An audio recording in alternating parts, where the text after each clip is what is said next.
त्र्यंबकेश्वर तालुक्यामध्ये राष्ट्रवादी काँग्रेस पक्ष अजित पवार गटाला मोठ्या प्रमाणात खिंडार पडले असून राष्ट्रवादी युवक काँग्रेसचे माजी जिल्हा सरचिटणीस स्वप्नील शार्दूल, आरिफ छोटू शेख, काशीनाथ बदादे, गोपाळ बदादे यांनी शिवसेना शिंदे गटामध्ये माजी खासदार हेमंत गोडसे तसेच नाशिक शहर जिल्हा प्रमुख अजय बोरस्ते, नाशिक ग्रामीण जिल्हा प्रमुख अनिल डिकले, युवासेना जिल्हा प्रमुख सदानंद नवले यांच्या प्रमुख उपस्थितीमध्ये प्रवेश केला असून त्यांच्या माध्यमातून त्र्यंबकेश्वर तालुक्यामध्ये शिवसेना शिंदे गट अधिक मजबूतीने व पक्ष संघटना वाढीसाठी अधिक जोमाने काम करेल।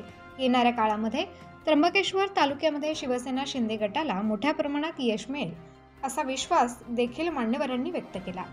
त्यांच्या या पक्षप्रवेशवेळी रवींद्र भोये, माजी उपसभापती व शिवसेना तालुका प्रमुख अशोक लांघे, रवींद्र चौधरी, अक्षय मोरे, सुलतान शेख, जयराम बदादे, नारायण बदादे उपस्थित होते। यावेळी नवनियुक्त पदाधिकारी यांचे हार्दिक अभिनंदन व पुढील वाटचालीस शुभेच्छा देण्यात आल्या।